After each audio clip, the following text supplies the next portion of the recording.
Many survivors of narcissistic abuse get frustrated with the policy of going no contact because going no contact is not always possible, especially in the cases where the narcissist that you're dealing with is your co-parent, a parent that you cannot let go, or your boss, a colleague, a friend, or someone else who you cannot go fully no contact with. So how do you deal with such a situation? Because the truth is you have to deal with them in one or the other way. What is the best strategy to minimize abuse, to protect yourself, and to shut them down? Let's get answers to all these questions in today's episode. Hi, I am Danish, a narcissistic abuse recovery professional. Today's episode is going to be all about learning how to use strict strategy to shut down a narcissist when you cannot go no contact. Before we begin, I have an announcement for you. I am doing a live 3-hour webinar on master co-parenting with a narcissist, and it's happening twice. First on 27th May, then on 3rd June. In this webinar, I'll talk about why parallel parenting and the concept of co-parenting do not work, why you should focus on separate parenting, what it is, and how you should protect your peace, your children, how you should minimize the abuse, what tactics you should use to outsmart the narcissist, how to negotiate, and so on. If that sounds interesting and you want to learn more, book your tickets by clicking the I button above or the link in the description. Let's get started with understanding and unraveling this strict strategy. S from the strict strategy stands for setting unshakable, unbreakable, and extreme boundaries. Not just setting boundaries, because narcissists see boundaries as a form of challenge, something they have to win, something they have to break one or the other way, because it's all about an ego battle. It's not about amicability. There is no cooperation. There is no mutual understanding. No, there is no respect for you at all. It's all about winning. It is a war for them, and they see it as such. When you try to set boundaries or say, I don't want this and I don't want that, this isn't what I will accept, definitely they won't care. They would target the point where it hurts the most. So you have to set extreme boundaries. What does that look like? You have to be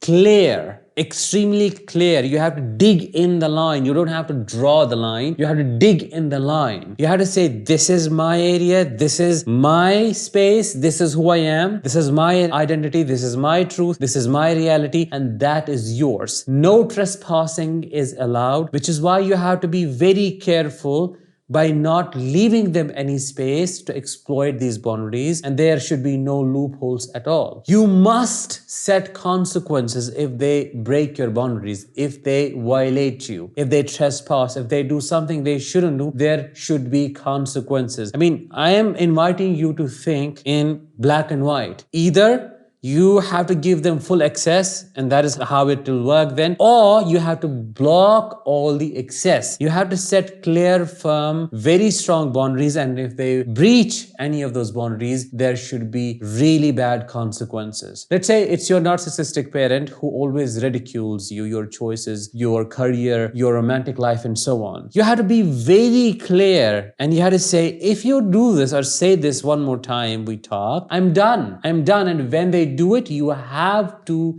be done with them, no matter what they do, no matter what they say about you to others, how they pretend to be a victim, and maybe they might feign a heart attack. It's okay. You have to tolerate the distress that creates in your body, but you have to be done. If it is a co-parent that you're dealing with, and if they focus on putting you down, belittling you, you have to use that and maybe file a motion or make them face the consequences for it. You have to be quite clear, cutthroat, blatant, to the point, and you have to leave no room for them to exploit you in any ways. Number 2, T from the strict strategy stands for temper your emotions. Handle your emotions. When it comes to fighting a narcissist in this context, you fight them at 2 fronts. One is internal and the other one is external. It all starts from the internal front. You cannot fight a narcissist if you're reactive, if your emotions are unmanageable, if you are angry, if there is unresolved resentment, if there is unresolved pain, because they will intentionally drag you into the battlefield, a battlefield that is manipulated by them, set by them, and you're doomed to fail, because they will make you react. They will say things intentionally trigger you in a way, and you will react, and that means you will lose the battle. Why?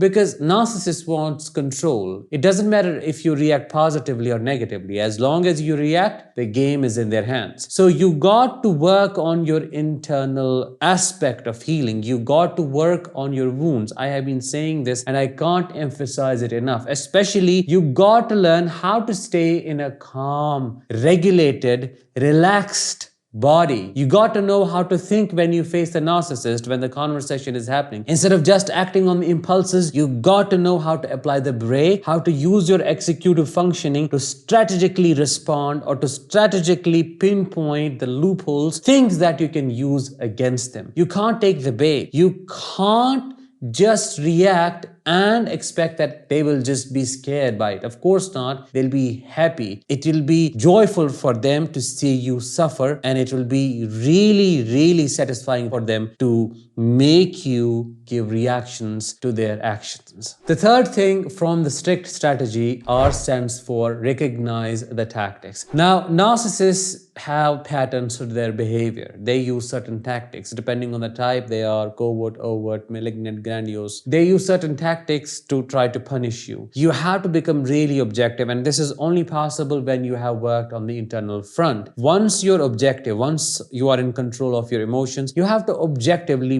but dispassionately observe how they are trying to attack you. Is it through your children they are trying to get to you? Are they running a smear campaign? What are they exactly trying to do? What are the points, risk points, where could they possibly cause the maximum harm? Because once you recognize your enemy, once you see your enemy, it no longer stays an enemy. Now you have the power. The key to change is awareness. You have to observe if they are guilt tripping you, using your sense of obligation against you if they are your parent, using your empathy for them against you. Whatever it is that you find they are weaponizing against you, you have to then work on that front. You have to work on your emotions if it is guilt, if it is obligation, and you have to heal those wounds. If it is your children they are using as pawns, you have to develop a relationship strong enough with them so that you can help them recognize that they are being used, and then you help them take a stand for themselves. You help them see the situation for what it is. You won't be able to correct their thoughts, their feelings, their behavior until and unless you recognize how they are being weaponized. So recognizing their tactics, the different ways they are trying to attack you is crucial. The first step before you do something about it. Fourth one,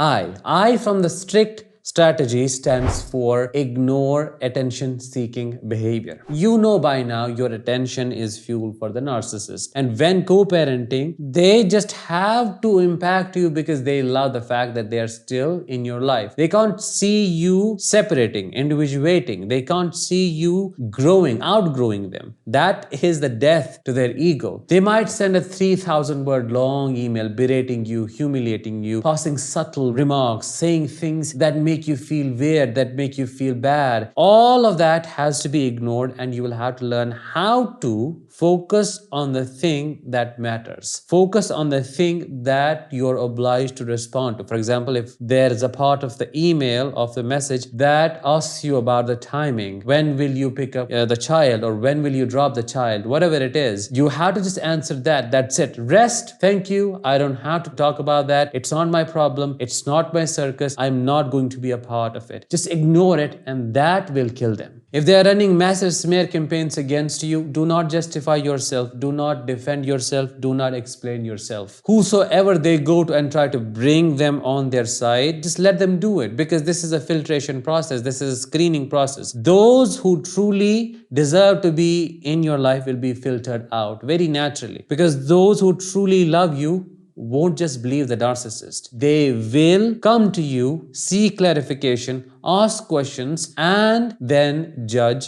on the basis of that. So you have to ignore the attention-seeking behavior. Whatever they do, just don't be bothered by it. Even if you're bothered by it, act as if you're not, because they shouldn't know they're able to impact you emotionally. Process all that trauma, all that crazy confusion, all that stress, all that anxiety they hit you with in your therapy sessions or with your friend. Whosoever can help you in the process, but do not show them you are getting impacted by their behavior. Number 5, C. C from the strict strategy stands for challenge their narrative. challenge their gaslighting. I just suggested that you should ignore them. You shouldn't be bothered. Just leave them where they are because you don't want to be a part of their drama. But at the same time, you have to choose to speak up because you can't stay silent all the time. They can go on and say stuff about you that is far, far, far from reality. Blatant lies. It is at that point you have to prove that they are a liar through pointing out patterns that point out facts eventually. If they claim they are an amazing parent, a perfect parent ever, you have to bring up the times when they were not a perfect parent, when they abused you, abandoned you, neglected you, intentionally put you in the harm's way. Of course, you're not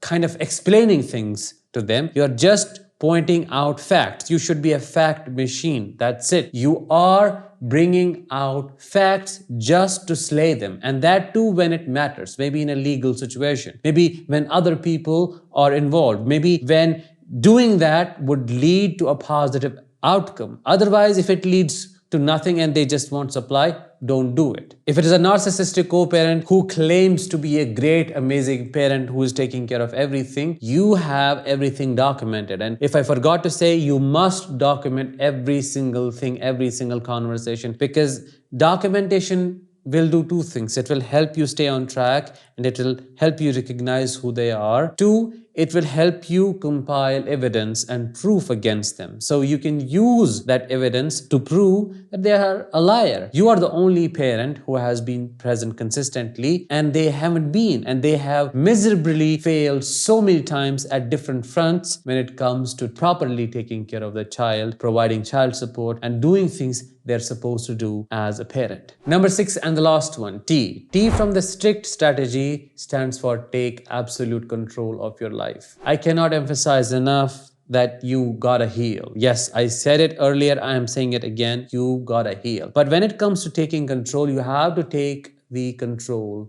of the narrative. The narcissist wants you to stay in a constant state of fear and shame. They want you to be terrified of their presence. So you got to learn on your body language, on your communication style. You have to notice how you are acting when around them, and you have to work on yourself accordingly. If you're looking down and you are going into a fetal position, your body is tight, you're shaking and trembling, they read you.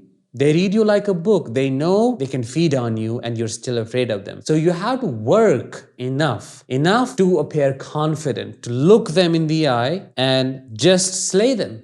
Just tell them who's the boss. Not in a narcissistic way, but to tell them, no, you can't mess with me. I see who you are. I see through you. It doesn't matter if the communication happens directly or indirectly. In all ways imaginable and possible, take the control back. Release that fear. Work on your communication style. Work how you present yourself, especially when they are there. Observe what communication patterns have you gotten used to, because when dealing with a narcissist, what do? You explain yourself, you defend yourself, but that doesn't work. You know that, especially in a setting where only facts matter. You got to know how to just point out facts, how to be calm while speaking, how to look them in the eye, and how to appear as the sane one, because you are the sane one. They have painted a picture. The picture says you are the crazy one. And if you do not work on your internal wounds, they will use that picture of yours to prove to other people who are in authority and make them see what doesn't exist. You got to get yourself centered. You got to dig your heels deep in your truth. You got to learn how to take a stand for yourself, how to protect your children, and you got to have strong boundaries and do all the other things that I suggested earlier. That was it for today's episode. I hope you found it insightful. If you did, let me know in comments. Share this episode with others. I'll talk with you in the next one. Until then, let the healing begin.